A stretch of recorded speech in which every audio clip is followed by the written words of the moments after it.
एक बार फिर नाज़रीन को सुनवाते हैं कि एमक्यूएम के दोनों रहनुमाओं में क्या गुफ्तगू हुई।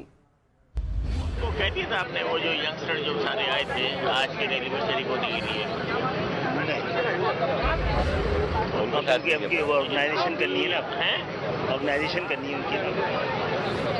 ध्यान में था मेरा तो पहला टास्क देना है पीपल्स पार्टी के झंडे उतारने का। ध्यान में था मेरा तो पहला टास्क देना है पीपल्स पार्टी के झंडे उतारने का। पहला टास्क देना है पीपल्स पार्टी के झंडे उतारने का डिस्ट्रिक्ट सेंटर। एमक्यूएम रहनुमाओं की गुफ्तगू आपने सुनी, इसी पर बात करेंगे ब्यूरो चीफ कराची इमरान अहमद से। इमरान साहब, बहुत शुक्रिया आपके वक्त का। आपसे जानना ये चाहूंगी कि गुफ्तगू आपने भी सुनी कि एमक्यूएम रहनुमा इंतशार की सियासत की एक दफ़ा फिर बात कर रहे थे, तो क्या हालात अगर इसके ऊपर वो अमल दरामद करते हैं जैसा कि लग रहा है कि उनका ये इरादा है, तो क्या असरात देखते हैं आप कराची शहर के? देखें, ये बड़ी खतरनाक बात है। ये कुछ अरसे से एमक्यूएम मुसलसल कभी सूबे की बात करती है, कभी लिसानियत की बात करती है, कभी जो है वो मुकामी और गैर मुकामी की बात करती है। और ये 2013 का जो ऑपरेशन हुआ तो उसके बाद बड़ी मुश्किल से बड़ी कुर्बानियाँ शहरियों ने भी दी, इस मुल्क के बाशिंदों ने भी दी, कानून नाफिज करने वाले इदारों ने भी दी, जिसके बाद कराची का जो एक इस हवाले से दहशतगर्दी के हवाले से अमन है वो बहाल हुआ है।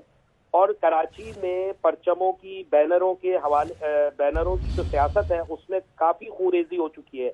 कराची के शहरियों ने कराची के नौजवानों को बजाय किसी तामीरी काम में लगाने के, जो खालिद मकबूल सिद्दीकी की गुफ्तगू मैंने सुनी, उसमें लगा कि जी परचम उतारने पे लगा देंगे। कराची के तालिब इल्मों को तालीम देनी है, उनको जदीद तालीम देनी है, कंप्यूटर की तालीम देनी है, उनको आर्टिफिशियल इंटेलिजेंस की तालीम देनी है, उनको और बहुत सी तालीम देनी है, या उनको ये खंभों पे चढ़ के और परचम उतारने की तालीम देनी है। ये बड़ी अफसोसनाक गुफ्तगू है।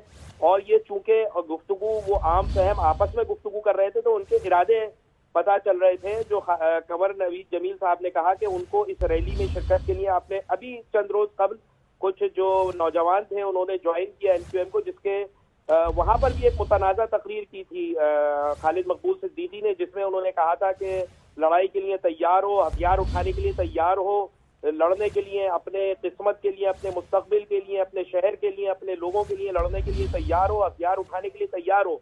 अगरचे आखिर में जब उन्होंने सारा शोर और नौजवानों ने तैयार है के नारे लगा दिए, उसके बाद हल्के से उन्होंने कहा कि हमारा हथियार तलवार और किताब ढाल होगी। लेकिन उससे पहले नौजवानों को तो पता नहीं था कि आखिर में इनको क्या कहना है। उन्होंने तो हथियार उठाने पे, उन्होंने लड़ने मरने पर उन्होंने लब्बैक कहा।